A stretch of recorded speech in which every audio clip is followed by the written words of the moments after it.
जो अराजक तरीके से पढ़ते हैं कि जब नींद खुल गई पढ़ना शुरू कर दिया, जब नींद आ गई सो गए, उससे बात नहीं बनेगी। एक प्रॉपर शेड्यूल बहुत जरूरी है। वो शेड्यूल कैसा भी हो, आप सुबह 4 बजे उठने वाला शेड्यूल बनाएं या 4 बजे सोने वाला बनाएं, इससे दिक्कत नहीं। लेकिन जो भी शेड्यूल हो वो एक तय हो, निर्धारित हो, जिस पर आप चलते हो। शेड्यूल ऐसा बनाइए कि पढ़ाई का उसमें कम से कम 6-7 घंटे केवल पढ़ाई करते हैं, कोई नौकरी वगैरह नहीं करते हैं, तो कोशिश करनी चाहिए कि लगभग 10 से 12 घंटे पढ़ाई आपकी हो। अगर आप 12 घंटे रोज पढ़ते हैं तो भी महीने की एवरेज आपकी 9.5-10 घंटे आएगी, क्योंकि महीने में 3-4-5 दिन ऐसे निकलेंगे जब आप नहीं पढ़ पाएंगे। कभी स्ट्रेस हो गया, कभी परिवार का कोई काम आ गया, कभी अपना कोई काम आ गया, जाना पड़ गया, कहीं कुछ ना कुछ होता ही रहेगा। तो 12 घंटे रोज पढ़ने वाले एवरेज 10 घंटे पढ़ पाते हैं, महीने भर की एवरेज निकालेंगे तो 10 घंटे की पढ़ाई तो एवरेज होनी ही चाहिए यदि आप केवल पढ़ाई कर रहे हैं।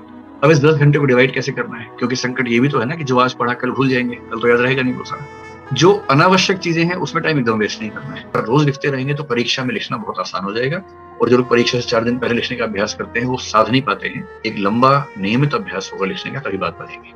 2 घंटे हो गए। अब जो आपके पास बचे 7-8 घंटे मान लेते हैं पढ़ने के बचे हैं, उनमें कम से कम 5 घंटे पढ़िए नया, कम से कम 1 से 2 घंटे रिविजन के रखिए मिनिमम। और हो सके तो सप्ताह में 1 दिन, चाहे संडे का दिन, कुछ नया मत पढ़िए, पीछे का रिवाइज कीजिए। और इसके अलावा हो सके तो महीने के आखिरी 2 दिन, संडे हो या कोई भी दिन हो, उन 2 दिन के लिए कोई नया टारगेट मत रखिए, केवल रिवीजन रखिए।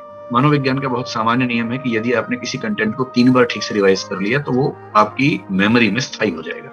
जैसे आपने 3 तारीख को कुछ पढ़ा, तो 3 तारीख को जो पढ़ा है उसकी एक रिवीजन 3 या 4 तारीख को ही हो जानी चाहिए। उसकी अगली रिवीजन उस सप्ताह के अंत में हो जानी चाहिए, संडे के दिन कर लीजिए तो आपकी एक वीकली रिवीजन हो गई।